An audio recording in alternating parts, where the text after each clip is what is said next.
Bonjour, bonjour. On est parti donc pour notre webinaire. Il est 11h00. Bienvenue aux premiers participants qui se connectent. Voilà, je vois que vous êtes une trentaine connectés. Bienvenue, bienvenue. On est parti ensemble pour 1h15 d'échange sur les impacts de la construction du travail de demain. Et on va échanger pendant 60 minutes sur le travail de demain, son organisation, ses priorités. Et vous allez voir qu'on a la chance d'avoir avec nous un expert qui va nous partager des éléments vraiment de fond. C'est une journée où on va aujourd'hui prendre de la hauteur. Donc, on est parti aujourd'hui pour l'ouverture de notre sommet digital des pédagogies innovantes. Et donc, du coup, ce sommet, pour cette deuxième édition, on avait envie de prendre un peu de hauteur, on avait envie voilà, de peut-être se connecter plus à des éléments de connaissances. Voilà. Et donc, vous allez voir qu'on va évidemment faire des ponts assez concrets aussi par rapport à nos réalités de terrain. Mais on avait envie quelque part d'ouvrir le scope plus large sur la pédagogie et l'ADN de nos aujourd'hui. Alors, au programme aujourd'hui, donc on va partager les fruits de plusieurs études qui ont été réalisées en France, aux États-Unis sur le confinement, avec un axe particulier sur le télétravail. Et on va évidemment se poser la question de quelles sont les implications quelque part pour les directions générales, les ressources humaines, les managers. Voilà, et on va se projeter dans le futur avant de conclure et que je puisse vous présenter nos rendez-vous de demain, après-demain et après-demain pour la suite de ce sommet. Alors, je suis hyper heureux évidemment de vous accueillir. On est 90 maintenant dans la salle et on aura la chance aujourd'hui d'avoir avec nous François Dupuis, qui est sociologue des organisations, expert en management, auteur de nombreux ouvrages, conférencier. Vous l'entendez sans doute sur les ondes radio. J'ai vu sur LinkedIn, quand on a présenté, que plusieurs d'entre vous étaient des lecteurs assidus de François Dupuis depuis de nombreuses années. Et parmi les nombreux ouvrages que François Dupuis a produits, a réalisés, vous connaissez sans doute Lost in Management, et donc avec plusieurs volets. Et ensuite, après Lost in Management, la faillite de la pensée managériale. Et donc, on a la chance d'avoir François Dupuis avec nous aujourd'hui pour réfléchir vraiment à ce sujet d'actualité, donc qui a été le confinement, cette sortie de confinement, où quelque part, semaine après semaine, on découvre un peu des réalités nouvelles qu'on n'aurait pas pu imaginer il y a encore quelques mois. Et donc, on a tous évidemment des opinions par rapport à ça. Et aujourd'hui, on va se reconnecter plutôt à des faits, à des études scientifiques. Et vous allez voir, ça va être tout à fait passionnant. J'aurai la chance également d'être accompagné de Laure Martin, responsable du développement chez nous. Bonjour Laure. Bonjour à tous. Alors Laure, est-ce que tu peux nous dire d'abord rapidement qui est No et le lien avec ce sommet, ce sommet digital? Pédagogie innovante. Eh bien, bonjour à Ouais. tous. Effectivement, bienvenue à la centaine de participants là, qui est en train de se connecter avec nous ce matin. Alors, pour celles et ceux qui ne connaîtraient pas Nobiv, en fait, nous sommes une agence de formation et agence digitale de formation. Au départ, issue de la pédagogie active du théâtre et du comportemental, et puis qui a, dès les années 98-2000, fortement également axé son développement sur la technologie et le digital, en conservant des activités présentielles. Et notre ADN, le cœur de notre activité, en sensibilisation, en communication comme en formation, ce sont de créer des dispositifs blended, c'est-à-dire qui mixent le maximum de modalités d'apprentissage, de communication, tant présentiel que distanciel. Donc, on vit actuellement tous une transformation de nos métiers, de l'approche de nos métiers ou de la relation. Néanmoins, en fait, notre activité, nous, de composer ces dispositifs le plus efficace possible, en fait, reste complètement au cœur de l'actualité aujourd'hui. Et pour caractériser Nobi, si on devait, en plus du blended, notre valeur forte, notre plus grande expertise repose certainement sur le fait de créer au sein de ces dispositifs des activités d'apprentissage ludopédagogiques. Le jeu en formation, ses ressorts, ses bénéfices, voilà notre patte, si on devait un peu caractériser Nobi sur le marché de la formation, c'est de pouvoir mettre en intelligence collective tout type de public, que ce soit des dirigeants, des managers, des collaborateurs, des formateurs, autour d'activités ludopédagogiques. Pour ça, on réunit une cinquantaine chez nous d'experts, pédagogie, formateurs, concepteurs, comédiens, scénaristes, qui mixent en fait toutes ces formes d'apprentissage pour créer les meilleurs dispositifs qui répondent aux besoins en termes de thématiques managériales, RH, de transformation, de performance. On va le voir au fur et à mesure à la fois des thématiques qu'on peut aborder aujourd'hui ou au cours d'un sommet. Voilà, l'objectif, c'est d'essayer de composer avec vous les meilleurs dispositifs qui placent l'apprenant au cœur de son propre processus avec un vrai objectif de construire des modalités qui atteignent un objectif qu'on peut mesurer et qui sont véritablement efficaces. Pour prendre un peu de hauteur, du coup, aujourd'hui, l'objectif de ce sommet, c'est vraiment de tenter de réunir dans différentes thématiques des personnes qui ont envie de réfléchir, je dirais, autrement aux solutions de demain. De ne pas simplement aborder une thématique par le prisme de la solution, qui sera utile, mais d'essayer de poser des fondamentaux sur la réflexion de fond, et notamment aujourd'hui sur le travail de demain. Donc pour ça, effectivement, il faut aborder tout sujet sous l'angle plutôt de l'analyse, de faire un petit effort d'expertise avant de réfléchir à des plans d'action trop émotionnels, par exemple. Et par rapport à ça, effectivement, en préparant ici le sommet, on partageait avec François une image qui circule sur les réseaux sociaux à propos des experts. Et donc, on vous dit aujourd'hui, on a la chance d'avoir avec nous un expert, et puis on a cette image, et puis d'un seul coup, les experts en Covid sont devenus experts en racisme. Et donc, effectivement, il y a beaucoup d'experts et d'expertises aujourd'hui qui sont partagées. On voulait juste faire une petite distinction entre les opinions et la connaissance par rapport à des sujets comme le confinement, le télétravail. Il peut y avoir beaucoup d'opinions. On parle parfois même de leaders d'opinion, donc des opinions de certaines personnes qui seraient plus importantes que d'autres. Et aujourd'hui, on avait un peu envie de basculer de l'autre côté de l'éprouvette, du côté plutôt de la science, en se disant, est-ce qu'on peut plutôt partager sur des connaissances, et donc les connaissances qui sont issues d'études scientifiques et donc de faits qu'on va analyser, du quantitatif, du qualitatif, etc. Et donc aujourd'hui, François Dupuis va nous partager le résultat de plusieurs études.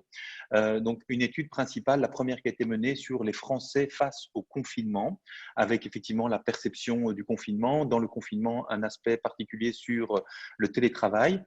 La même étude qui a été menée en Caroline du Nord aux États-Unis pour voir un peu les différences éventuellement de perception sur des continents différents, avec des cultures peut-être différentes, entre autres au niveau du travail. Et sur 6 autres études qui sont en cours dans des grandes entreprises en France. Et donc, on sait que parmi nous, dans le public aujourd'hui, il y a une bonne proportion et de Français et de Belges. Et donc, en préparant cette intervention avec François, on se disait que en Belgique, beaucoup d'entre nous suivons les médias français. Donc, on va évidemment traduire ce qui se vit en France avec culturellement quelque chose qui est assez proche pour nous ici en Belgique. Voilà, donc dans ces études, il y en a une des 6 là, qui vient encore d'émerger. Donc je pense qu'aujourd'hui, on aura un scoop avec François. Avant d'écouter François Dupuis, on avait envie de vous poser des questions. Et donc, on va commencer par 2 questions. Vous savez qu'on aime bien être dans l'interactivité. Laure parlait de la ludopédagogie. Et donc, pour ceux qui nous connaissent, vous connaissez déjà le mode d'emploi.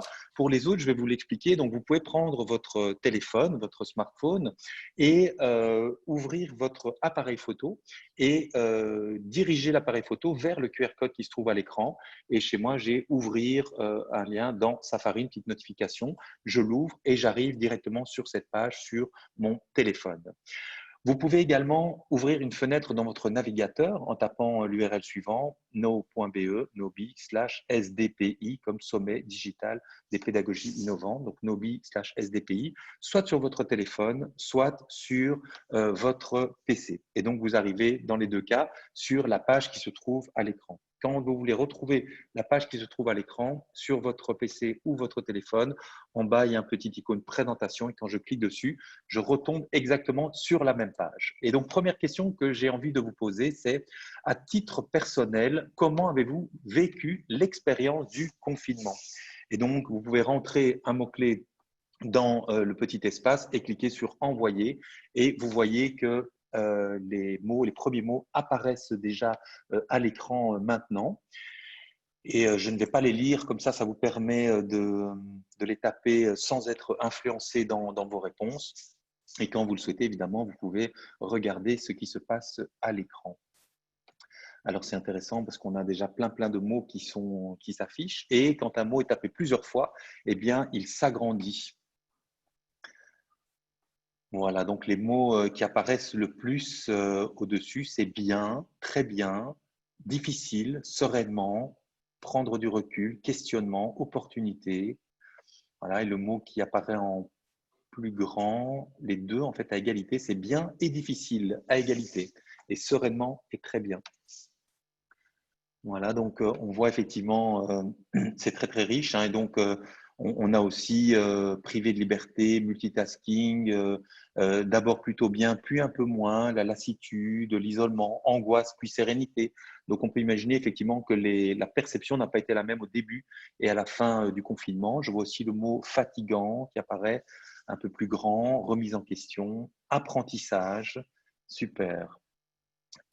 Et donc, comme on a ici, on va entendre les résultats d'une enquête scientifique qui a été menée auprès d'un échantillon représentatif en France, et donc avec toutes voilà, les couches de la population, les types de population, on peut se projeter sur les réponses de tous les Français, parce que sans doute que nous, ici, donc les 134 qui sommes connectés pour l'instant, nous avons sans doute un biais, hein, donc on doit représenter un type de population qui n'est peut-être pas représentatif de toute la France ou de la francophonie. Et donc ici, je vais vous poser la question suivante.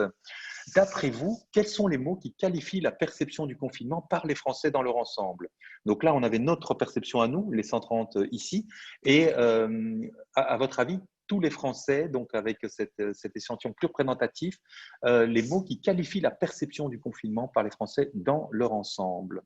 Et donc là, on a de nouveaux mots qui apparaissent.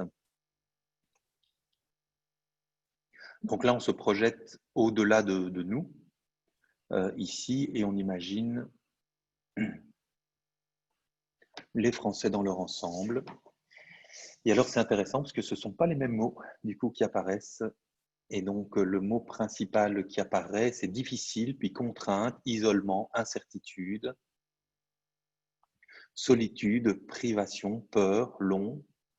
Alors, c'est intéressant parce que, donc, si vous vous souvenez hein, de l'écran juste avant, il y avait bien, très bien, etc., avec aussi des moments plus difficiles. Mais ici, clairement, donc, si on se projette sur l'ensemble des Français, on est plutôt sur un champ lexical qui tourne autour, voilà, difficile, peur, isolement, privation, solitude, incertitude. Parfait. Et pendant que vous tapez vos mots ici, ben, j'ai envie d'accueillir et de passer la parole à François Dupuis pour nous commenter ces deux nuages de mots. Bonjour François. Eh bien, bonjour à tous. Voilà. Super, on vous voit. Non, mais il y a un problème d'ouverture de la caméra. Ah. Alors sinon, vous pouvez déjà commencer avec l'audio et puis on prendra une petite seconde pour régler la caméra. Ah, là, on vous voit. Super. Voilà. Bonjour Alors, François. ce type de conférenceur, toujours des petits problèmes techniques. Alors d'abord, bonjour. Bienvenue François. Je suis ravi d'être avec vous et je voudrais présenter toutes mes excuses à nos amis belges parce que je n'ai pas eu l'occasion de faire d'études en Belgique. Hein. Donc, je sais, comme le dit Xavier, que vous suivez beaucoup l'actualité française et comme les Français sont extrêmement autocentrés, ils ne peuvent qu'en être ravis. Alors, par rapport aux mots qui ont été utilisés, c'est très intéressant parce que l'étude que moi j'ai menée et que vous avez qualifiée, cher Xavier, de scientifique, je voudrais en préciser la nature. D'abord, c'est une étude qui a été demandée par une entreprise.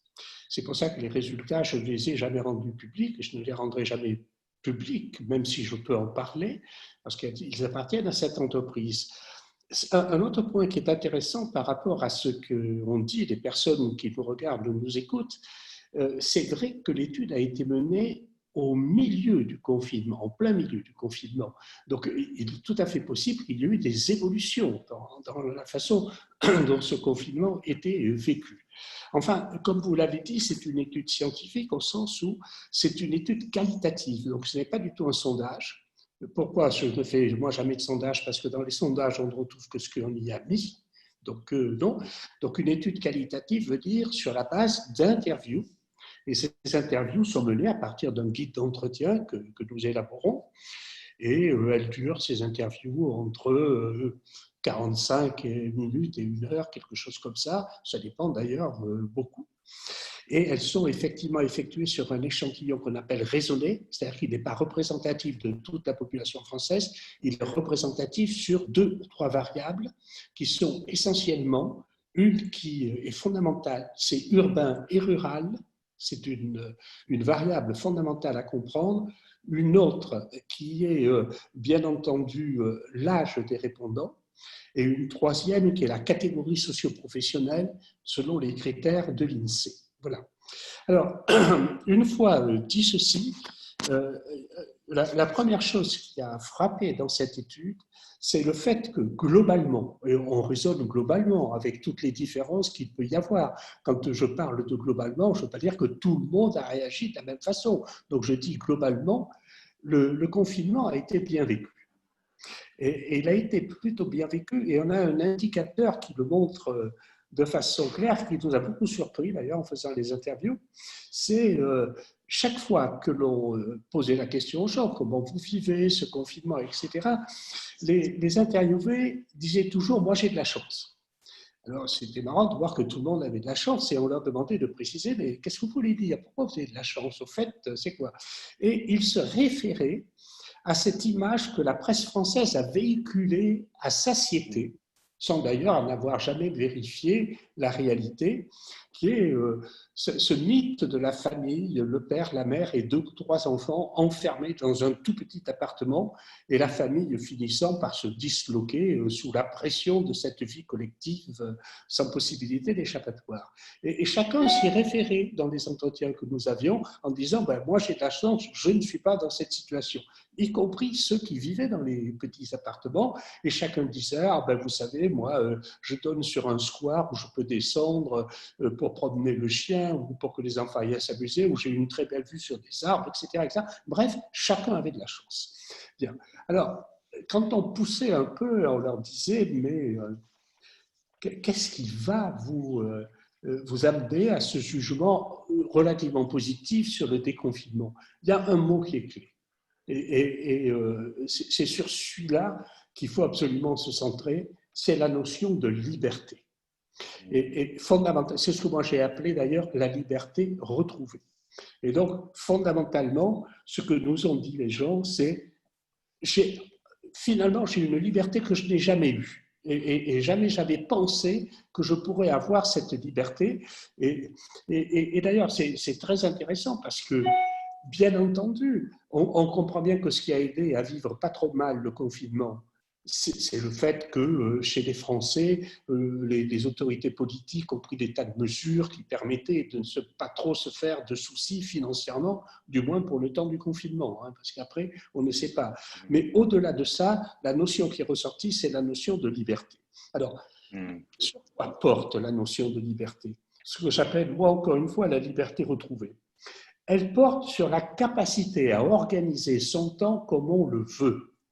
Et ce qui est totalement différent de la vie ordinaire, si on peut s'exprimer ainsi, dans lequel on subit le temps. Ici, au lieu de le subir, on a pu l'aménager comme on veut. Alors, ça c'est vu à des choses qui sont d'ailleurs très, comment dirais-je, qui peuvent faire sourire. Mais par exemple, une grande majorité de nos interviewés a dit « je me lève plus tard ». Voilà. La possibilité de se lever plus tard était quelque chose de grandement apprécié. Mais il y a aussi autre chose quand même. C'est dans cette liberté retrouvée, il y a d'abord cette économie formidable des temps de transport. Or, c'est pour ça d'ailleurs que j'ai dit que la distinction entre urbain et rural est absolument capitale. Parce que les ruraux vivent déjà généralement dans des maisons et pas dans des appartements. Ils ont de l'espace devant eux et généralement les ruraux n'ont pas les mêmes distances à accomplir pour aller travailler. Mais pour les urbains, ces distances sont absolument capitales. Je vais juste vous citer un exemple qui n'est qu'un exemple et donc n'a pas valeur scientifique, mais qui illustre mon propos. Il n'y a pas si longtemps que ça, j'ai interviewé une dame qui travaille dans une des 6 entreprises que vous avez indiquées sur lesquelles nous travaillons actuellement et qui n'avait pas du tout l'intention de retourner au travail. Elle était en télétravail. J'expliquerai tout à l'heure pourquoi la question du retour au travail est une question cruciale. Mais voilà, j'ai essayé de lui faire dire pourquoi elle ne voulait pas retourner au travail. Alors, elle m'expliquait les causes. Elle ne veut pas aller dans les transports en commun, ou elle n'a pas les moyens d'envoyer ses enfants à l'école, etc., etc. Et je lui ai posé la question, et madame, combien de temps, quand vous êtes en présentiel, vous mettez pour aller travailler? Ah, elle me disait 1 heure aller, 1 heure retour, et puis ensuite, il faut faire le tour pour aller chercher les enfants, ça me prend une demi-heure. Donc, elle avait 2 heures et demie de temps, si vous voulez, de trajet. Et forcément, vous comprenez bien que quand vous économisez ces 2 heures et demie de temps, eh bien, c'est quelque chose d'essentiel. Et du coup, ça a amené les Français qui étaient dans cette situation à faire preuve d'une inventivité remarquable en matière d'organisation. Alors, on peut la décrire, cette inventivité remarquable en matière d'organisation. C'est-à-dire qu'il a fallu quelques jours, 2, 3 jours, 4 jours pour s'adapter, mais très rapidement, dans les familles, on a compris qu'il fallait organiser le temps en fonction des contraintes des uns et des autres. Alors, par exemple, dans le modèle général qu'on a vu, c'est plutôt les femmes, ça ne veut pas dire toutes les femmes, plutôt les femmes qui ont pris en charge le travail scolaire des enfants, et c'est plutôt les hommes qui sont allés faire les courses. Voilà, ça c'est déjà une répartition des tâches. De la même façon, quand les deux étaient en télétravail, qu'on les faisait parler sur comment vous vous organisez, vous êtes 2 dans un appartement qui n'est pas si grand que ça, comment vous faites pour être tous les 2 en télétravail? Eh bien, on s'apercevait que la veille au soir, les 2 faisaient le point sur ce qu'ils avaient à faire dans le jour suivant et en particulier sur les réunions audio ou visio qu'ils auraient à assumer de façon à pouvoir se répartir l'usage des écrans, etc., etc. Donc, ils ont vraiment appris très vite à s'organiser en la matière, ce qui ne veut pas dire, bien sûr, que ça n'a pas posé de problème. Et donc, vous voyez, c'est cette liberté qui a été pour eux un grand étonnement. Et je voudrais ici souligner un point, parce que j'ai vu se glisser une ambiguïté journalistique. Et quand je dis journalistique, pour l'occasion, ce n'est pas un compliment. Voilà. C'est-à-dire que les journalistes qui sont très axés sur les problèmes politiques disent mais le confinement a privé les Français, pas que les Français, les Belges aussi, je suppose, et bien d'autres, d'une liberté fondamentale qui est la liberté d'aller et de venir. Voilà. Et je ne sais pas ce qu'il en est en Belgique, mais en France, la liberté d'aller et de venir est inscrite dans la Constitution. Et d'ailleurs, donc, elle est garantie aux citoyens français par la Constitution, qui est quand même le texte juridique qui organise tous les autres textes. Et donc, les Français se trouvent privés de cette liberté. Oui, mais à côté de la liberté d'aller et de venir, est apparue pendant cette période cette liberté beaucoup plus importante et vécue comme beaucoup plus importante. Je ne dis pas qu'intrinsèquement elle l'est, mais vécue comme beaucoup plus importante, qui a été cette liberté d'organisation, cette liberté alors qui va se traduire ensuite par des gestes de la vie quotidienne. Par exemple, j'ai de la liberté pour m'occuper de moi. Ah, alors qu'est-ce que ça veut dire, la liberté pour m'occuper de moi? Quand on a interrogé en particulier la partie féminine de notre échantillon, on a entendu des choses qui sont, bien sûr, elles elles sont au ras des pâquerettes, dirait celui qui voudrait toujours être dans les pensées élevées. Mais elles traduisent la vie des Français. Les femmes qui disent, vous savez, moi d'habitude, le matin, qu'est-ce que je fais? Il faut que je me maquille, simplement je me maquille pour être présentable, pour aller au travail. Aujourd'hui, pendant cette période de confinement, je peux m'occuper de moi, je peux m'occuper de mon corps comme je veux, je peux m'occuper de ce que j'ai à faire. Et d'ailleurs, vous remarquerez qu'il y a deux choses qui ont vraiment marqué cette période et cette liberté. La première, c'est le rangement. On a rangé les appartements et les maisons. Alors, je ne sais pas ce qu'il a chez vous, mais chez moi, ça n'a jamais été aussi bien rangé que pendant le confinement. Et en même temps, on s'est mis à faire beaucoup plus de cuisine. Et c'est très intéressant. Pourquoi? Sociologiquement. Parce que dans nos cultures, la cuisine quotidienne, la cuisine familiale est très genrée, comme on dit aujourd'hui. Pourquoi? Parce que c'est surtout les femmes qui préparent les repas dans notre culture occidentale, on va dire. Bien. Eh bien, la cuisine est devenue un acte collectif. C'est-à-dire que tout le monde s'est mis à la cuisine, tout le monde avait le temps pour le faire et chacun s'est spécialisé dans une partie de la cuisine, les gens faisant les gâteaux, les autres faisant ceci ou cela. Bref, vous voyez, ça a rapproché le noyau familial plutôt que de le faire exploser comme tout le monde l'avait pressenti. Mais tous ceux, si vous me permettez, puisque vous l'avez dit, tous ces experts qui savent ce qui va se passer avant que ça se passe. Donc voilà, et même quand on dit que ce temps de confinement a plutôt rapproché le noyau familial, on parle ici de ce que l'on appelle en sociologie la famille nucléique, c'est-à-dire le père, la mère et les enfants. Mais ça a aussi rapproché d'autres parties de la famille. Parce que du coup, dans les familles, on s'est habitué, dès qu'on a découvert un peu toutes les possibilités technologiques, parce qu'il a fallu découvrir les possibilités technologiques, alors on a organisé des groupes WhatsApp, par exemple, avec la famille élargie.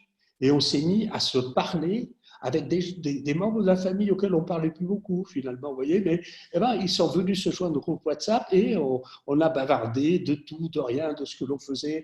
Ceux qui avaient des fleurs ont comparé comment les fleurs poussaient dans cette période de pré-floraison, etc. Et donc, ça a aussi resserré les liens familiaux et amicaux au sens le plus large du terme. Donc, vous voyez, à côté de... Bien sûr, ce que je vous donne ici, c'est la vision globale d'un confinement plutôt bien vécu, du moins au milieu de ce confinement. Ensuite, il y a peut-être eu des évolutions. Et bien sûr, cette vision que je vous donne, c'est la vision générale. Il y a eu des exceptions. Et notamment, je voudrais citer deux exceptions. Il y en a une qui est évidente. C'est l'exception constituée par les personnes seules, parce qu'il a été très difficile de sortir de cette solitude, et dans notre échantillon, au moins, une bonne partie de ces personnes seules, que nous avions, qui étaient représentées dans l'échantillon, étaient des personnes plutôt âgées. Plutôt âgées. Alors, ce n'est pas les seuls. Hein. Moi, je me souviens dans notre échantillon avoir eu 1 ou 2 étudiants vivant dans leur chambre de cité universitaire cette période du confinement. Là, je peux vous dire qu'elle n'a pas été bien vécue du tout, du tout, du tout. Mais ces personnes seules, plus âgées, elles aussi ont quand même là vécu une plus forte solitude qu'elles vivaient d'habitude. Mais il y a une deuxième exception que je voudrais vous dire. La deuxième exception, finalement, c'est les plus jeunes actifs, les jeunes actifs. Et on s'aperçoit que les jeunes actifs ont moins bien vécu le confinement de la même façon qu'ils ont moins bien vécu le télétravail. Alors, si on faisait une interprétation rapide, on pourrait être surpris en disant, mais dans le fond, ce confinement et ce télétravail, c'est l'émergence des technologies de communication. Or, quels sont les plus formés, les plus habiles, les plus adroits à manier les technologies de l'information? C'est les plus jeunes, c'est les jeunes actifs. Eux, ils sont nés avec ça, ils ont toujours vu ça. Et pourtant, c'est les plus réticents. Eh bien, l'interpréter comme ça, c'est faire une erreur. Et lorsqu'on les a interviewés de façon un petit peu approfondie, ce qui est ressorti, ça a consisté à dire, oui, peut-être, mais moi, je viens de rentrer dans la vie professionnelle et pour m'intégrer dans ma vie professionnelle, j'ai besoin d'avoir de la sociabilité avec ceux avec qui je commence à travailler. J'ai besoin d'apprendre au-delà de ce qui est une conférence téléphonique ou visuelle, un peu formelle. J'ai besoin d'apprendre ce que c'est que le mode du travail, qui est important, comment il faut faire pour décider ceci, comment il faut faire pour obtenir cela. Et ces jeunes, finalement, se sont sentis privés d'une phase d'apprentissage à laquelle ils considéraient comme étant peut-être la plus importante pour être intégrés dans l'univers de travail dans lequel ils allaient entrer. Donc voilà, vous voyez, voilà le premier panorama que je peux vous donner sur les Français face au confinement. C'est donc, vous allez peut-être me reprocher, un petit peu optimiste, mais c'est en tous les cas plus optimiste que ce qui avait été prévu, et souvent plus que ce qui ressort dans les sondages. Et encore une fois, je voulais dire un mot, puis je vais en profiter que vous me donnez la parole. Personnellement, pour ce genre de réalité complexe, je veux dire, si vous voulez faire un sondage pour savoir si on va voter pour Pierre, Paul ou Jacques, ça n'a pas d'importance, faites un sondage. Mais quand vous avez à analyser des réalités complexes, vous ne trouvez rien avec un sondage, parce que dans un sondage, vous n'en sortez que ce que vous y avez mis. Voilà. Et donc, ça ne peut pas remplacer un travail quantitatif d'interview en profondeur pour comprendre la complexité de la réalité.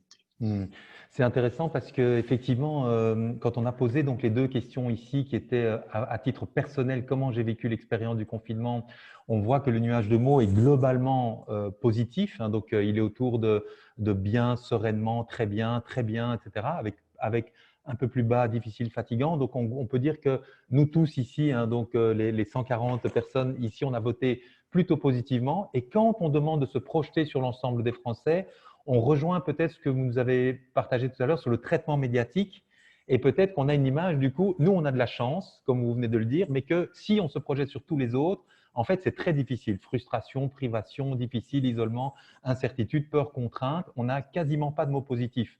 Angoissant, procrastination. Donc ça rejoint un peu cette idée que le traitement, la perception qu'on peut avoir de l'extérieur est plutôt négative, les Français auraient mal vécu. Et quand on parle de nous, en fait, on l'a plutôt bien vécu. Donc, je trouvais ça intéressant parce qu'on le retrouve spontanément dans les deux questions ici. C'était intéressant aussi cette idée des jeunes, vous disiez, qui arrivent et qui on pourrait avoir cette perception qu'effectivement ils sont à l'aise avec le numérique. Et c'est vrai qu'aujourd'hui, dans les entreprises qu'on accompagne, ce qu'on appelle l'onboarding, donc l'intégration des nouveaux collaborateurs dans un environnement à distance, ce sont des vrais défis et qu'il y a effectivement toute une partie d'entre eux aujourd'hui qui sont très très contents de retourner au travail. Et ça me permet de faire le lien aussi avec une question ici qu'on a dans le chat. On a plusieurs questions, mais je vais déjà vous en poser une. On a deux même qui se rejoignent, qui sont intéressantes sur l'impact qu'ont eu ces nouvelles libertés sur le travail. Et si on étendait sur l'impact sur la liberté, sur la qualité de vie en fait, qu'ont vécu les Français en s'exprimant sur un confinement plutôt positif. En gros, comment retourner au travail quand on a vécu cette liberté, voilà. Quel impact ça peut avoir sur le retour au travail et sa vision du travail demain? Ok. Alors, bonne question. Bonne question. Mais moi, j'aime bien cette question. En plus, d'un certain point de vue, hein, on va commencer par la fin, puisque le retour au travail est en cours. Et on aurait pu parler du télétravail, de l'exercice du télétravail, avant de parler du retour au travail. Mais c'est une très bonne question. Alors, et en plus, je l'apprécie beaucoup parce que vous avez indiqué, Xavier, et je vous en remercie, qu'on travaille actuellement avec 6 entreprises sur cette question du retour au travail, sur comment le télétravail a été vécu et comment se pose la question du retour au travail. Et ça amène à une première conclusion, une première observation. Le retour au travail est quelque chose d'extrêmement difficile aujourd'hui. Voilà, ça se passe pas bien. Ça se passe pas bien. Alors, on va essayer de regarder pourquoi ça se passe pas bien. Alors, il y a une première chose que l'on doit dire. Pour ceux qui connaissent la littérature française sur le travail, il faut quand même dire une chose. C'est que depuis 15 à 20 ans, que ce soit les psychologues, les sociologues, les économistes, les médecins, bref, les économistes, tous ont écrit livre après livre sur la dureté croissante du travail. Et alors, non pas une dureté physique du travail, mais une dureté organisationnelle du travail. C'est-à-dire que ce qui s'est dégradé depuis 20, 30 ans, ça n'est pas l'ergonomie au travail, c'est les conditions du travail, c'est-à-dire dans quel type d'organisation vous me faites travailler. Et donc, tout le monde a souligné, moi je ne sais pas, vous prenez le livre de Vincent de Goldjacq, Travail, les raisons de la colère, c'est un titre absolument dur, extrêmement dur. Moi-même, en son temps, j'ai écrit un livre qui s'appelait La fatigue des élites et qui montrait pourquoi les cadres souffraient au travail. Donc, on est passé vraiment à cette notion, le travail est une source de souffrance. Et donc, la première chose qu'on se dit, écoutez, si véritablement ce travail est la source de souffrance que tous ces spécialistes des différents domaines ont décrit, on peut peut-être concevoir que ceux qui ont pu s'en éloigner pendant un temps n'ont pas spécialement envie de retourner sur le lieu des contraintes. Donc, s'étonner sur les difficultés du retour au travail, c'est faire preuve d'une très touchante naïveté. Donc ça, c'est le premier point. Le deuxième point, c'est le suivant. Vous voyez, on est frappé d'une chose aujourd'hui en France que l'on peut traiter avec un petit peu d'humour. C'est quand on interroge, et ce que nous faisons en ce moment, et alors quelle que soit l'entreprise, on a exactement les mêmes réponses. Quand on interroge les gens sur mais vous, est-ce que vous pensez retourner au travail bientôt, très vite, assez vite, etc., on se rend compte d'une chose, si on n'est pas naïf, c'est qu'une bonne partie de la population aimerait bien tirer jusqu'aux vacances et donc pouvoir rester chez elle jusqu'au moment où on peut être en vacances. Alors, comme je le disais tout à l'heure, si on pose la question de savoir, mais pour quelle raison vous ne voulez pas retourner en présentiel aujourd'hui, qu'est-ce qui se passe? Eh bien, les gens vont vous dire, il y a deux raisons principales, je le disais tout à l'heure. Un, ça me fait peur de prendre des transports en commun parce qu'on explique bien aux gens, et on l'explique aujourd'hui de plus en plus, c'est dans les lieux confinés que le virus se transmet le mieux. Donc, qu'est-ce qu'il y a de plus confiné et souvent de plus, où les distances de sécurité, par définition, ne peuvent pas être respectées, c'est bien dans les transports en commun, au moins pour les urbains. Mais la deuxième raison est très intéressante et on va essayer de faire une petite analyse systémique live, si j'ose m'exprimer ainsi. Vous voyez, on dit, mais moi, mes enfants ne peuvent pas être accueillis à l'école. Et alors, c'est vrai, si on y réfléchit, il y a deux raisons pour ça. C'est qu'il y a des jusqu'à une date qui arrive très vite maintenant, et d'ailleurs jusqu'aux annonces du président Macron hier, on voyait bien que toutes les écoles ne réouvraient pas, et même quand les écoles ouvraient, on a défini en France des populations prioritaires pour aller à l'école. Par exemple, c'est les enfants de soignants qui devaient aller à l'école. Et alors, les gens vous disaient, mais moi, mes enfants, ils ne sont pas prioritaires, donc on ne les prend pas à l'école. Puis d'autre part, tous les gestes barrières de l'école, et notamment les distances, etc., donc qui impliquaient qu'il y ait moins de place, faisaient que les capacités d'accueil de l'enseignement ont été en plus d'autant plus réduites que si je suis les chiffres du ministère de l'Éducation nationale, qui ont depuis d'ailleurs été discutés, mais moi je ne suis pas un expert là-dessus, je ne sais pas qui a raison, mais enfin, il apparaît que du point de vue des professeurs, alors pour tout le monde ici, je voudrais dire qu'en France, il y a à peu près 900 000 enseignants dépendants de l'Éducation nationale. L'Éducation nationale a fait le calcul qu'à peu près 4% de ces enseignants avaient disparu dans la nature. C'est-à-dire qu'on n'a pas eu de leurs nouvelles pendant toute cette phase de confinement. L'Éducation nationale les a appelés les décrocheurs, mais ça représente quand même à peu près 40 000 personnes, vu la masse, ce qui n'est pas rien. Mais de la même façon, l'Éducation nationale a noté que 45% des enseignants, pour le moment, n'étaient pas revenus dans les établissements scolaires. Alors là aussi, ça représente quand même 400 000 personnes. Donc, vous voyez que cette difficulté pour les enseignants, après tout, pourquoi les enseignants n'exprimeraient-ils pas les mêmes craintes que le reste de la population, n'est-ce pas? Surtout qu'eux, ils se trouvent au contact des enfants qui ont pendant très longtemps été définis comme étant les transmetteurs les plus dangereux. Et donc, d'un certain point de vue, cette difficulté de l'école à accueillir les enfants a été une excellente ressource pour les parents qui ne souhaitaient pas eux-mêmes revenir au travail. Et d'un certain point de vue, ce qui me fait sourire, c'est que quels sont les seuls dans tout ça qui veulent retourner au travail? C'est les élèves. C'est les seuls. C'est-à-dire que eux, les élèves, ils ont envie de retourner à l'école parce qu'à l'école, on retrouve les copains et que les copains, c'est quand même plus marrant au bout de 2 mois que l'univers familial stricto sensu. Donc c'est très bien.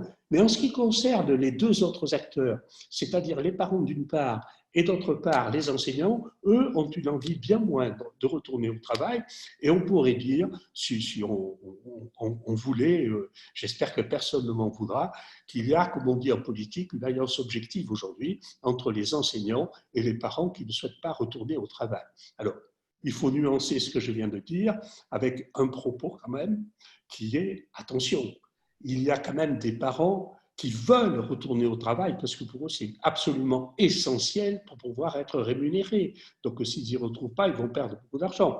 Mais pour toute une catégorie de la population qui, avec la politique des entreprises d'un côté, qui a été bienveillante pour beaucoup d'entre elles, et avec les aides fournies par l'État, si on peut arriver à pousser jusqu'aux vacances, ce sera une très bonne chose.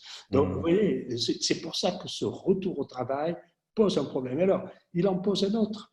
C'est que, vous voyez, on va y revenir, je suppose, tout à l'heure. J'expliquerai pourquoi le télétravail a été plus ou moins bien vécu dans les entreprises. Mais aujourd'hui, que se passe-t-il? Ceux qui ont vécu en télétravail disent, mais dans le fond, ça s'est bien passé, le télétravail. Et c'est pour ça, vous voyez, que je dis toujours, attention, on ne peut pas séparer le bien vécu du confinement du bien vécu du télétravail. Les deux vont de pair. Si on ne met pas les deux en parallèle, on ne comprend pas. Eh bien, les Français disent à propos du télétravail ce qu'ils ont dit à propos du confinement. Ça s'est quand même bien passé. Et du coup, on voit bien que peu d'entreprises ont échappé à une négociation qui sera une négociation sur quelle part du télétravail va-t-on conserver 1 jour, 2 jours, 3 jours, j'en sais rien, mais ça correspondra à ce qui est aujourd'hui la demande de ces salariés, parce que, voyez-vous, le temps qu'ils ont retrouvé, eh bien, ils espèrent ne pas avoir à le rechercher à nouveau et à se lancer, si je peux continuer mon analogie proustienne, à la recherche du temps perdu. Par rapport à ce télétravail qui a été bien vécu, comme le confinement, quels sont les quelques éléments clés qui ressortent des études sur lesquels on peut s'appuyer pour dire que ça a été bien vécu, les éléments qui ressortent? Alors, il y a plusieurs choses à dire là-dessus. La première, et vous allez voir que c'est complexe, parce que je vais aussi vous parler de ce qui n'a pas été très bien vécu et qui peut être très dangereux pour les entreprises. Il faut bien comprendre que les entreprises n'étaient pas du tout de la même façon préparées à ce télétravail. Certaines avaient pris les devants, et notamment, vous savez ce qui a servi de pédagogie au télétravail? Ce sont à la fois les grèves en particulier des transports en France. Vous savez, au moment où il y a eu le statut de la SNCF, etc., il y a eu des grèves très dures dans les transports. Et puis, ce sont les gilets jaunes. Parce que les gilets jaunes ont aussi, pour partie, pénalisé les voyages. Et donc, les entreprises, ou un certain nombre d'entreprises, se sont préparées à cette situation. Et donc, je dirais, les mouvements sociaux ont été une répétition générale vis-à-vis du télétravail. Donc, des entreprises étaient très bien préparées. D'autres ne l'étaient pas, absolument pas. Et dans les entreprises qui ne l'étaient pas, le problème a été majeur. Pourquoi? Parce que mettre tout le monde en télétravail suppose que vous ayez une bande passante qui soit suffisamment large pour pouvoir connecter tout le monde sur les données de l'entreprise. Or, si vous l'avez préparé, vos services informatiques ont eu le temps d'élargir la bande passante. Si vous ne l'avez pas préparé, configurer votre bande passante pour accueillir tout le monde en connexion, ça va demander à peu près 3 semaines. Il faut le savoir. Et qu'est-ce que ça veut dire? Ça veut donc dire que les entreprises ont été amenées à sélectionner ceux qui auraient droit de se connecter avec ceux qui n'auraient pas le droit de se connecter. Et quel est le résultat de ça? Vous avez une partie de ces populations à qui on a refusé le droit de se connecter, qui se sont sentis exclus de la collectivité de travail et qui, du coup, petit à petit, sont amenés à se poser la question du sens de leur travail. Puisqu'on ne les connecte pas, on ne leur permet pas d'avoir accès aux données, on ne leur permet pas même quelquefois de se joindre dans des visioconférences, je me dis, ma foi, mais qu'est-ce que je fais? Quel est le sens de mon travail? Et vous savez quoi? Eh bien, quand moi je pousse les analyses en ce moment, c'est dans certaines entreprises, en particulier dans le secteur des services, ce sont ceux-là qui sont les plus réticents à retourner au travail. C'est-à-dire ceux qui, de facto, ont été exclus du télétravail.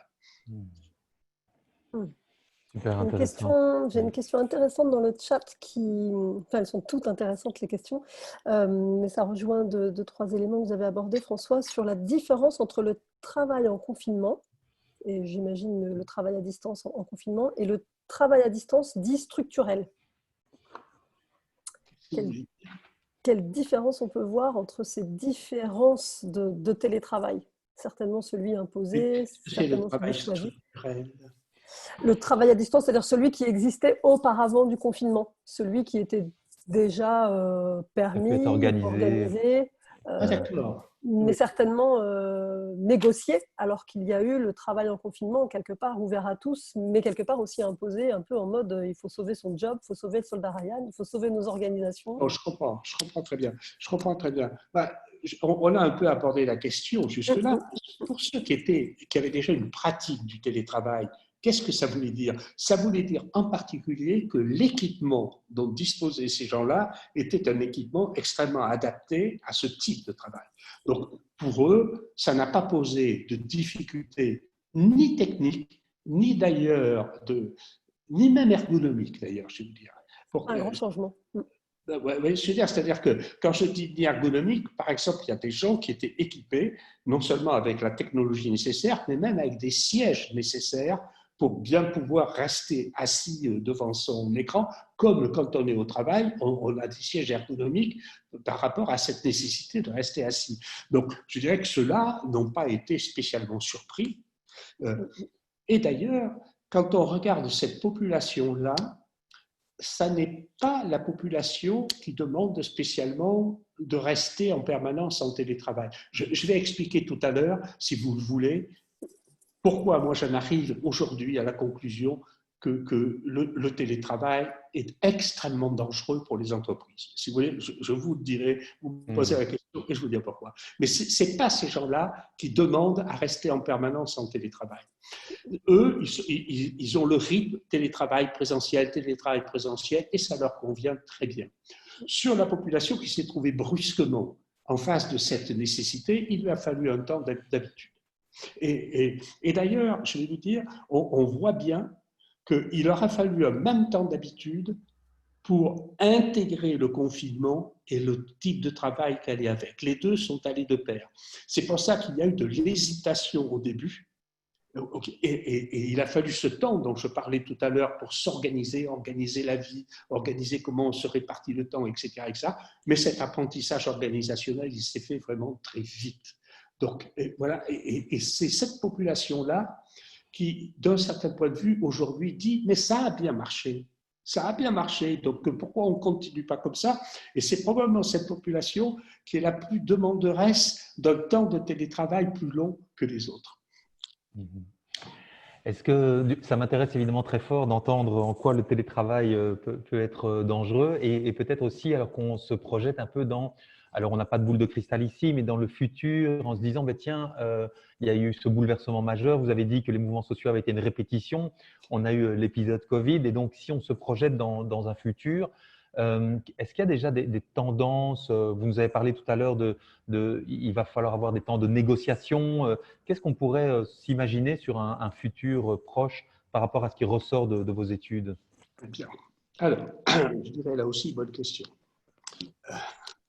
Alors, vous avez bien vu qu'un certain nombre d'entreprises je ne vais pas les citer ici, chacun d'entre vous doit les connaître, se sont précipités sur le télétravail. On va tout passer en télétravail.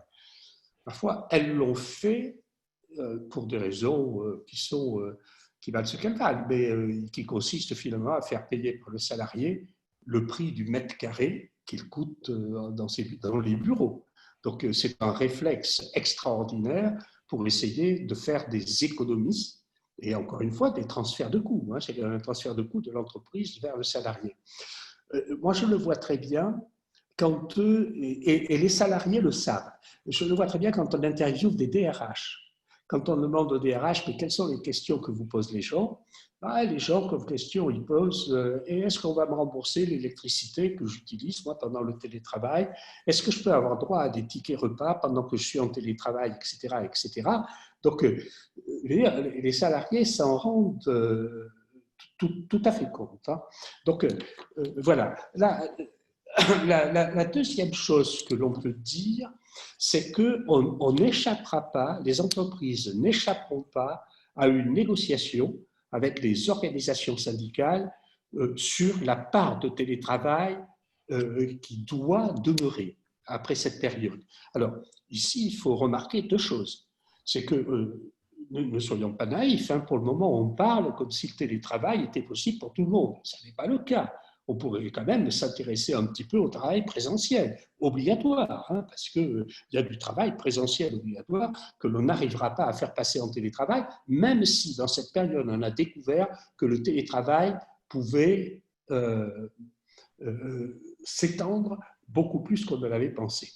La deuxième raison pour laquelle les entreprises se précipitent vers le télétravail, et pour lesquelles elles devraient d'ailleurs être plus prudentes, c'est qu'on a constaté dans cette période qu'en télétravail, la productivité des salariés augmentait. C'est intéressant parce que nous, on a essayé de creuser cette notion. Et il y a parmi de multiples raisons, il y en a une qui est intéressante. Vous vous souvenez, tout à l'heure, je vous ai fait part de cette anecdote, cet exemple, qui n'était qu'un exemple de cette dame que nous interviewons et qui, d'un certain point de vue, récupérait en étant confinée en télétravail 2h30 dans sa journée. Eh bien, les salariés qui se sont trouvés dans cette situation ont partagé le temps retrouvé entre eux et l'entreprise. Globalement, on va travailler 1 heure de plus, mais on va garder 1 heure ou 1h30 de plus pour soi-même. Donc, ça a accru la productivité. Formidable.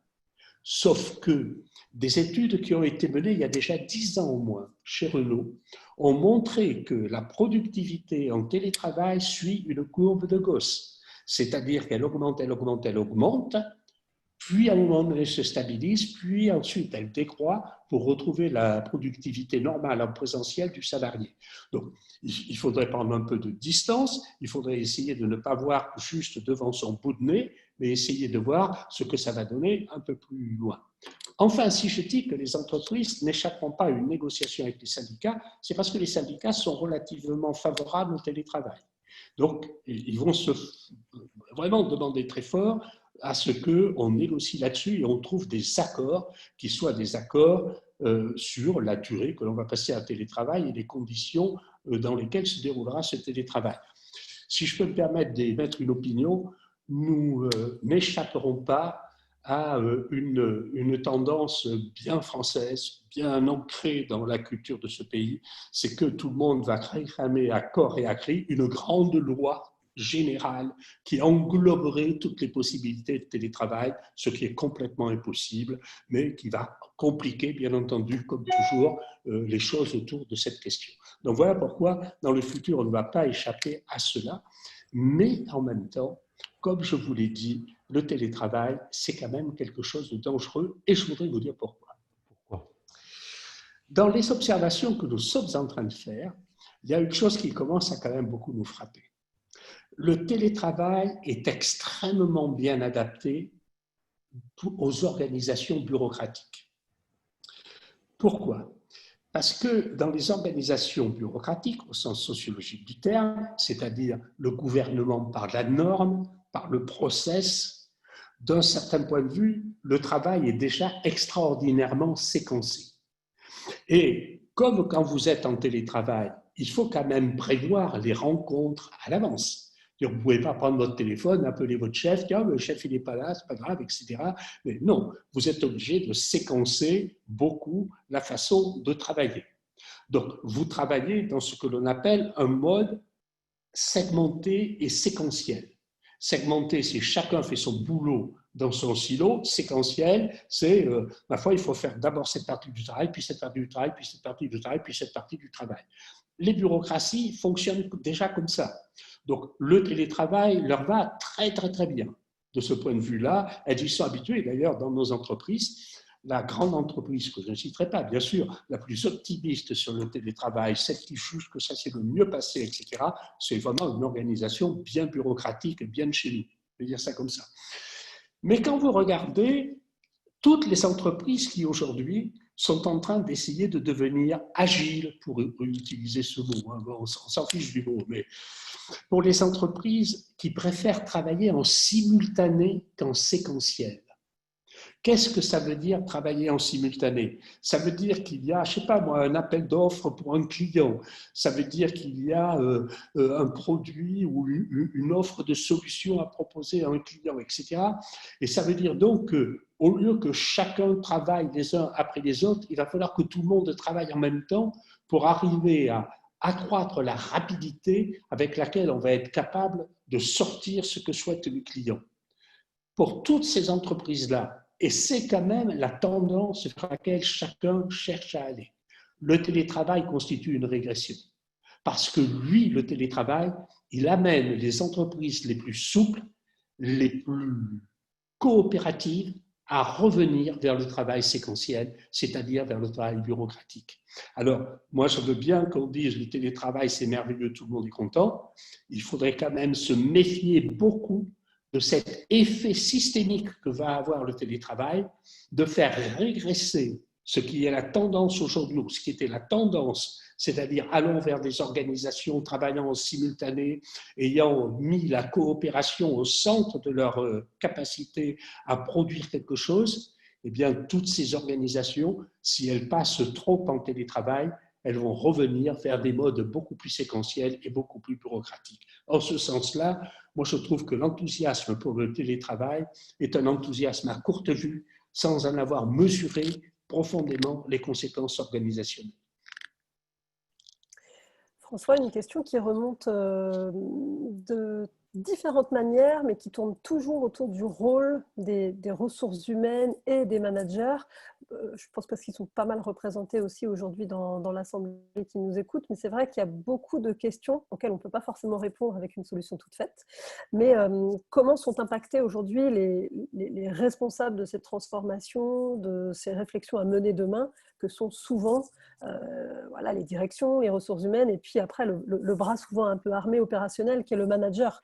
Est-ce que vous avez aujourd'hui, dans les questions que vous aviez posées à vos populations ou dans l'émergence d'analyse que vous faites, des pistes, des conseils, pas forcément une opinion, mais en tout cas une tendance qui impacte ces populations Alors, pour les aider? Cher Laure, je comprends très bien votre question. Et on va la poser au public juste avant de répondre aux propositions. Ouais, ça vous va? Oui, allez-y. Je voudrais dire à Laure et à ceux qui nous écoutent la chose suivante. Hein. C'est vrai que donner des conseils là-dessus, c'est un petit peu difficile. Mais qu'est-ce que l'on constate néanmoins aujourd'hui? On constate deux choses. D'abord, c'était pas le bon moment pour être RH. C'était pas le bon moment. C'est comme ça. Parce que toutes les difficultés aujourd'hui, c'est quand même les DRH qui les subissent. Hein. Il faut quand même le dire. Les DRH sont en première ligne pour arriver à répondre à toutes les demandes qui sont formulées, soit parce qu'on est en télétravail, soit parce qu'on se demande comment on va rentrer, de quoi on va bénéficier, de quoi on ne va pas bénéficier, comment on va s'organiser, comment on ne va pas s'organiser, etc. Donc, aujourd'hui, alors, d'un certain point de vue, vous voyez, je dirais que ça cadre bien avec la culture française. Parce que dans la culture française, des entreprises françaises, vous vous apercevrez volontiers que le DRH a toujours été, il ne faut pas dire toujours, a souvent été dans les grandes entreprises en même temps en charge de l'organisation. On était DRH en charge de l'organisation. Eh bien, aujourd'hui, le DRH, il se trouve encore plus en charge de l'organisation. Mais en même temps, c'est quand même vers le DRH que se retournent toutes les négociations qu'il y a et qui vont avoir lieu autour de cette question du retour au travail, autour de cette question de, ma foi, comment va-t-on s'organiser maintenant entre télétravail et en présentiel. Par exemple, on ne l'a pas dit, mais les notions même de hiérarchie sont remises en cause pour partie par le télétravail. Parce que, pourquoi ? Mais parce qu'on a bien vu que le couple télétravail et nécessité de prendre rapidement des décisions est incompatible avec tous les processus traditionnels de validation, l'application des normes, des procédures, des process, etc. Donc, de ce point de vue-là, ça change la façon fondamentale de travailler. Parce qu'on a beaucoup encouragé l'autonomie, la responsabilisation des collaborateurs. C'est tout à fait ça. Quant aux managers aujourd'hui, je vais vous dire, ils ont quand même un problème, un double problème qui pour moi est un problème central. D'abord, c'est eux qui sont chargés de faire revenir les gens au travail. Si vous regardez ce qu'ont été les stratégies, ce que sont les stratégies des entreprises sur le retour au travail, il y a deux stratégies qui se sont succédées. On est aujourd'hui sur la deuxième. La première, c'est soft. C'est des entreprises ont dit oui, on va revenir au travail progressivement, comme on va déconfiner progressivement. Donc, je suis bienveillant, je suis soft, je vous dis, vous avez le temps, un délai a été fixé. Puis aujourd'hui, on est passé à une deuxième phase, c'est il faut que vous reveniez au travail. Donc là, on est passé à une phase qui est une phase beaucoup plus de pression. Et cette phase de pression, eh bien, c'est les managers qui doivent l'assumer. Et en même temps, les managers vont devoir assumer le fait de recoller des morceaux. Parce qu'il y a des morceaux à recoller. Et Xavier, si je peux prendre 2 minutes, je voudrais dire quels sont les morceaux qu'il y a à recoller. Oui. Il y en a deux essentiels. Le premier, c'est celui que j'ai cité tout à l'heure, c'est-à-dire les morceaux entre ceux qui se sont sentis exclus, ceux qui s'interrogent sur ce qu'est leur travail, je vais utiliser le titre d'un livre, si leur travail, si leur n'est pas un bullshit job, okay, c'est à quoi sert que je fais ça, voilà, ça il va falloir recoller ces morceaux. Et ces morceaux-là ne se recolleront pas que par des paroles. C'est-à-dire qu'il va falloir trouver des modalités de travail pour ces gens qui se sont sentis exclus, qui les réintègrent véritablement dans la vie de l'entreprise. Il y a d'autres morceaux à recoller. Il y a le morceau que l'on appelle des lâcheurs. Vous savez ce que c'est, les lâcheurs dans les entreprises?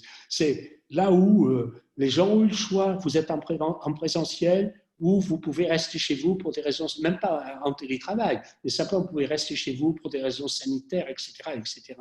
Bah, il y a beaucoup de gens qui sont venus à présentiel en courant tous les risques du présentiel en pleine période du virus. Et puis, il y en a qui sont restés chez eux. Donc, ceux-là, on les a appelés les lâcheurs. Il va falloir recoller les morceaux entre les deux.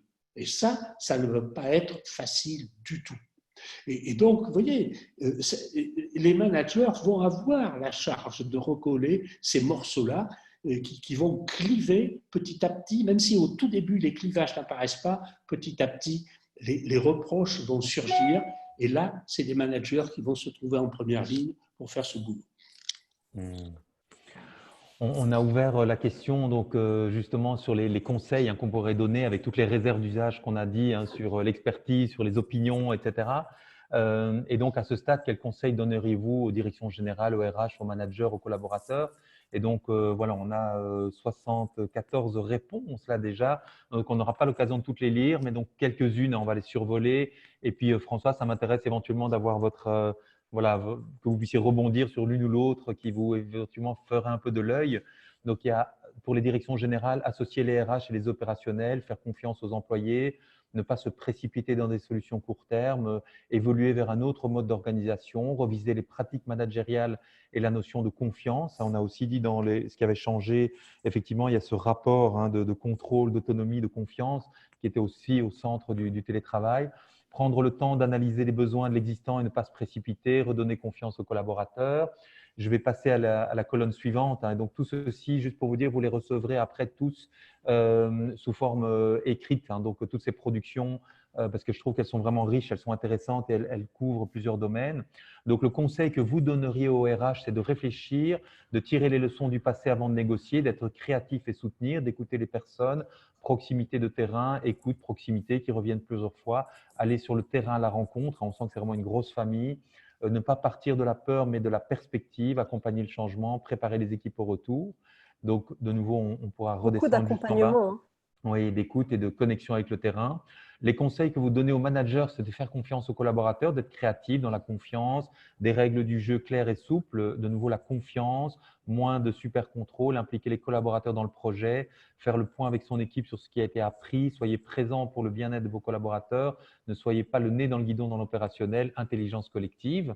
De nouveau, il y a beaucoup de très belles idées. Et alors, quelques idées comme ça que vous conseillez aux collaborateurs, c'est d'être cool, d'oser, de proposer votre solution à vous, ne pas se mettre une pression d'enfer, ne pas laisser une partie du temps gagner à l'entreprise, ce dont vous parliez tout à l'heure François, respecter leur position par rapport au télétravail, ménager son dos, veiller à l'ergonomie de son poste de télétravail, oser proposer vos idées, ça revient, formuler objectivement les demandes en télétravail. Donc, je trouve ça vraiment intéressant, beaucoup de très belles idées, une réflexion comme ça à chaud, François. Moi, il y en a deux qui me frappent là-dedans et sur lesquels je suis vraiment totalement d'accord. La première, c'est prendre le temps de comprendre. C'est essentiel. Vous voyez, moi, ce qui me frappe dans les entreprises, c'est deux choses. Je vais les formuler de façon un peu brutale. D'abord, on a souvent dans les entreprises un problème avec la réalité. C'est-à-dire la réalité fait peur. Donc, comme la réalité fait peur, on préfère fonctionner quelquefois avec des slogans, comme les valeurs, par exemple, des choses comme ça, plutôt que de regarder ce qu'est la réalité concrète. Et le fait que je vois que dans ce qu'ont dit nos interlocuteurs ici, ils ont mis quand même en évidence cette notion de comprendre, que moi j'appelle d'investissement dans la connaissance, eh bien, je ne peux qu'être d'accord avec ça. Investissez, non pas de l'argent, je ne parle pas d'investissement de l'argent, mais investissez du temps, investissez dans de la méthodologie qui permette de comprendre des phénomènes complexes qui se sont produits chez vous. Et je peux vous dire que, vous voyez, sur les 6 entreprises sur lesquelles nous travaillons, nous en avons terminé 2. Et sur ces 2-là, quand nous avons débriefé le PDG, à chaque fois, c'est vraiment les PDG qui commandent ces analyses-là, ou les DRH d'ailleurs. Quand nous avons débriefé les PDG, ils ont été surpris de ce qui s'était passé chez eux. Ils ne l'avaient pas vu comme ça. Parce que, vous voyez, quand moi j'entends à la télévision des gens qui viennent et qui disent « Oui, mais j'écoute ce qui se dit autour de moi. » Mais enfin, les gens qui sont autour de vous, c'est les gens du même milieu que vous. Donc, de toute façon, autour de vous, on dit la même chose que vous. Et après, vous dites, mais les gens qui sont autour de moi pensent comme moi. Voilà une bonne façon de constituer de la connaissance. Ça, c'est vraiment formidable. Donc, bravo avec ça. Et puis, il y a un deuxième thème qui ressort, et je voudrais, moi, dire merci à ceux qui l'ont sorti, parce que c'est capital, c'est la notion de confiance. Vous voyez, elle est sortie plusieurs fois. Alors, je n'ai pas le temps ici, mais ce que je voudrais dire, c'est que la confiance est à la fois essentielle dans les organisations, elle est très difficile à mettre en œuvre. C'est-à-dire que pouvoir, par exemple, qu'un manager capte la confiance de ses collaborateurs ou qu'au sein d'un groupe, on arrive à établir la confiance nécessaire pour travailler ensemble, ce n'est pas quelque chose qui se décrète d'un claquement de doigts. Il y a des conditions pour cela, pour arriver à la confiance. Mais bon, je ne peux pas les développer ici, parce que ça prendrait un quart d'heure pour les développer. Mais voilà, c'est une très bonne idée. Et il faut effectivement, la confiance, c'est une alternative au système coercitif qui domine aujourd'hui dans le management. Donc, bravo d'avoir soulevé cette question. François, effectivement, on arrive à l'atterrissage petit à petit de notre conférence. Par contre, vous nous avez mis l'eau à la bouche avec la confiance et les conditions de la confiance, même sans les développer en un quart d'heure, 2, 3 éléments comme ça qui seraient effectivement des conditions ou des clés pour aller vers la confiance de votre expérience. Alors, je vois une question de Caroline qui dit les compétences clés ou essentielles qu'on pourrait pas exiger, mais réclamer, demander ou aider les managers à acquérir les 2-3 compétences clés là, dans la situation actuelle. Alors, quand même, je vais répondre sur la confiance. Que ça soit au sein d'un groupe de travail ou que ça soit la confiance qu'un manager cherche à capter de la part de ses collaborateurs, il y a une condition sine qua non, c'est la prévisibilité du comportement. On ne peut pas faire confiance à des gens dont le comportement est imprévisible. C'est comme ça, c'est presque une banalité de le dire. Donc, ça veut dire qu'il faut que les acteurs qui cherchent à travailler en confiance ou qui cherchent à capter la confiance des autres renoncent à ce que l'on appelle l'incertitude de leur comportement.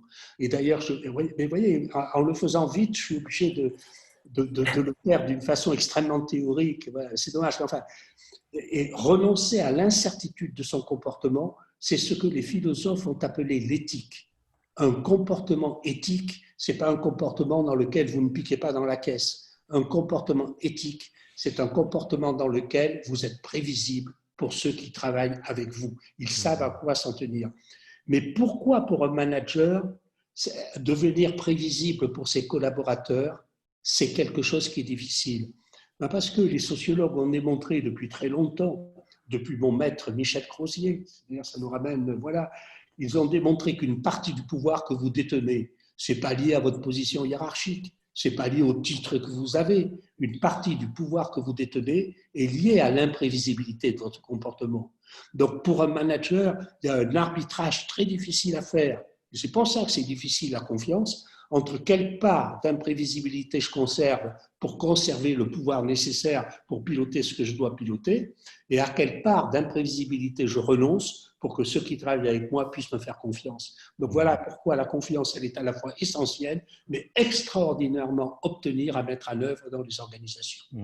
Et je demande à ceux qui nous écoutent de m'excuser sur la rapidité avec laquelle je viens de dire ça, mais je vais glisser ça, vous allez avoir un aparté.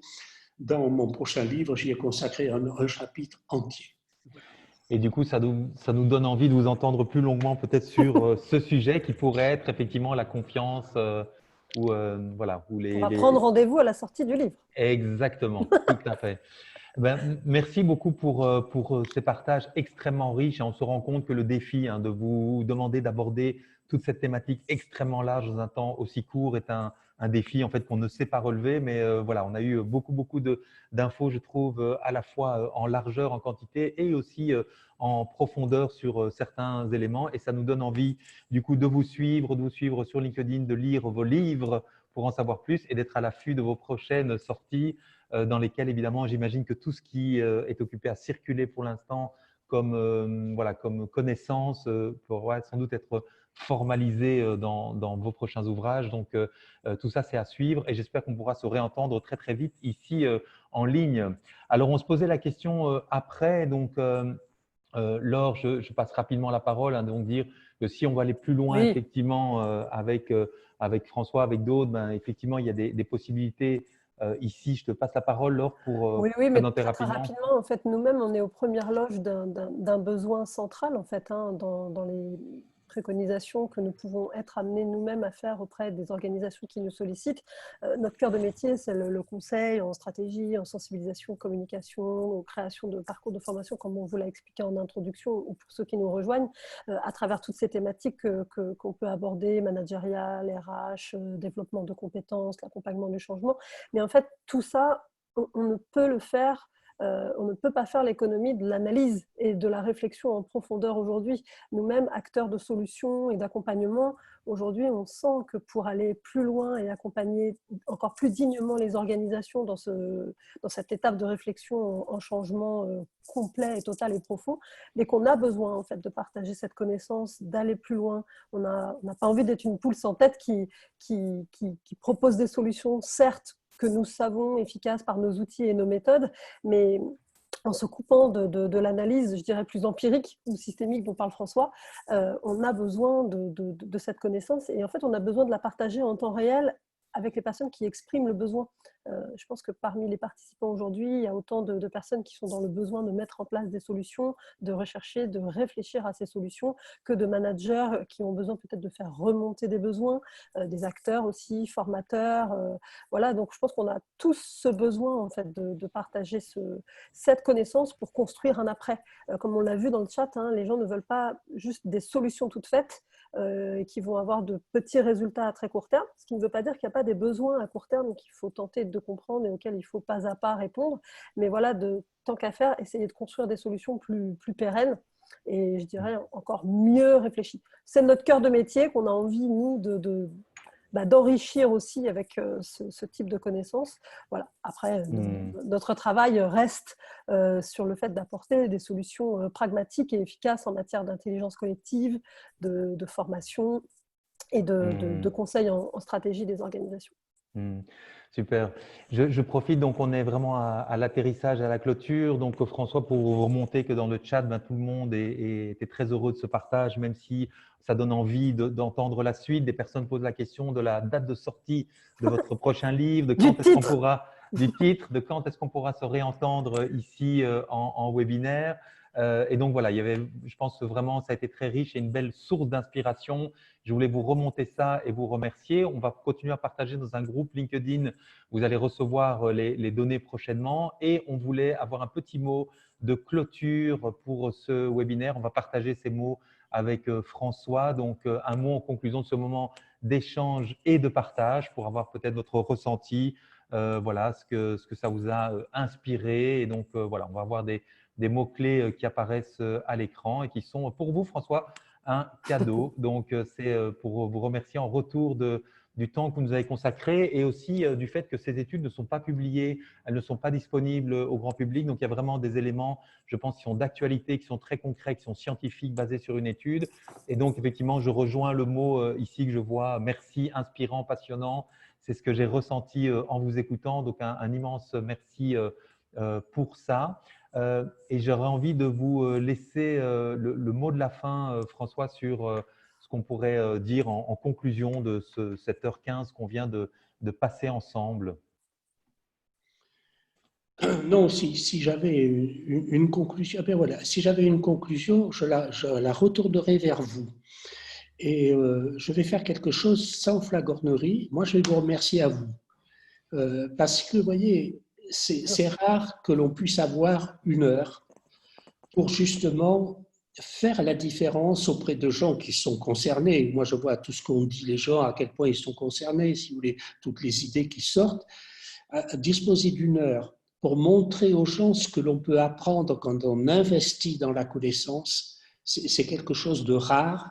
Et j'espère que pour les gens, c'est quelque chose d'utile de comprendre ce que la connaissance, la vraie, et non pas le bavardage télévisuel, peut vous apporter dans votre métier et dans votre activité quotidienne. Donc, de ce point de vue-là, je vous remercie du fond du cœur. Merci, merci François. C'est vous qui nous donnez la chance d'aller sur ce terrain-là. Et donc, pour nous, c'était vraiment important dans ce sommet de commencer par vous pour prendre de la hauteur. Et du coup, j'en profite pour vous partager donc, nos prochains rendez-vous demain, après-demain et après-après-demain, où on va clairement descendre d'un étage par rapport à ce qu'on a vu aujourd'hui. On était dans la connaissance. On a déjà eu des pistes concrètes et on va descendre maintenant encore de plusieurs étages sur différents sujets, toujours autour de l'innovation pédagogique. Avec André Courtin, donc de l'Académie Accor Europe, on va parler demain de formation interne, des métiers à réinventer. On a vu aujourd'hui que énormément de choses avaient bougé avec cet épisode Covid. La formation a été totalement ébranlée, donc elle a eu, voilà, elle a subi vraiment un choc frontal. Est-ce que la formation est une source de rebond ou au contraire, est-ce que c'est un coût qu'il faut diminuer ou est-ce qu'on est dans l'impossibilité de former? Comment est-ce qu'on digitalise? Il y a eu énormément de questions. Et avec André Courtin, qu'on a déjà eu la chance d'entendre lors du premier sommet, on va s'intéresser aussi au métier des formateurs internes, des concepteurs pédagogiques. Et vous allez voir, c'est vraiment passionnant. Après demain, donc mercredi, on aura la chance d'inviter Gaëtan Alfonsi, directeur de R&D Productions, donc qui organise de très, très grands événements sportifs, télévisuels. Et là, on va se poser la question, effectivement, des grands rassemblements humains quand il s'agit de communiquer, de sensibiliser, comme on le faisait avant le Covid, comment ça se passe pendant le Covid, comment maintenant peut-être l'événementiel est à réinventer, comment est-ce que dans ce domaine-là, on peut aussi créer de l'innovation avec Gaëtan Alfonsi. Et dernier, on terminera en feu d'artifice jeudi avec Gladys Bézier, responsable de la formation de ce projet totalement hors norme, totalement incroyable qui est Paris 2024, qui va organiser le plus grand événement au monde dans un délai extrêmement court en devant former des dizaines de milliers de personnes sur énormément de thématiques dans un délai extrêmement court et comment, au cœur de ce dispositif de développement des compétences, Paris 2024 a vraiment dans son ADN l'innovation pédagogique. Et Gladys Bédier va nous partager ses stratégies learning, ce qu'elle met en place aujourd'hui et ce que Paris 2024 va mettre en place demain pour former évidemment les populations internes, mais aussi les bénévoles, etc. Vous allez voir, c'est absolument passionnant. Même juste de rentrer dans l'univers de Paris 2024, à titre personnel, je trouve que c'est un projet extrêmement inspirant, avec une équipe très inspirante dont Gladys Bézier sera la porte-parole ce jeudi à 11 h. Donc, je vous invite, si vous souhaitez nous rejoindre, no.be/sommet. Et donc, de nouveau, comme l'a dit François, mais chaque fois, on prendra 1 heure, 1 heure quart pour vraiment descendre au fond de ces sujets. Je voulais vraiment vous remercier de tout cœur pour le temps qu'on a passé ensemble et ce riche moment. Je redis le merci, le stimulant, l'inspirant. Je vous le renvoie vraiment, François. C'était vraiment un bonheur de vous entendre, d'avoir pris cette hauteur. Et voilà, à titre personnel, effectivement, beaucoup de sources d'inspiration et vraiment un goût de vous réentendre prochainement. On a abordé plein de thématiques qui me donnent envie en soi de se dire on pourrait prendre 1 heure pour en parler tous ensemble. Un immense merci à vous tous, à vous toutes qui étaient là aujourd'hui, qui nous avez accompagnés. Et rendez-vous dès demain pour la suite de notre aventure. Merci à tous, merci François, merci Laure d'avoir été avec nous. Merci à toute l'équipe. Au revoir, à très bientôt. Et à demain. À demain avec toute l'équipe effectivement en support. Merci à tous, bye bye. Merci à tous.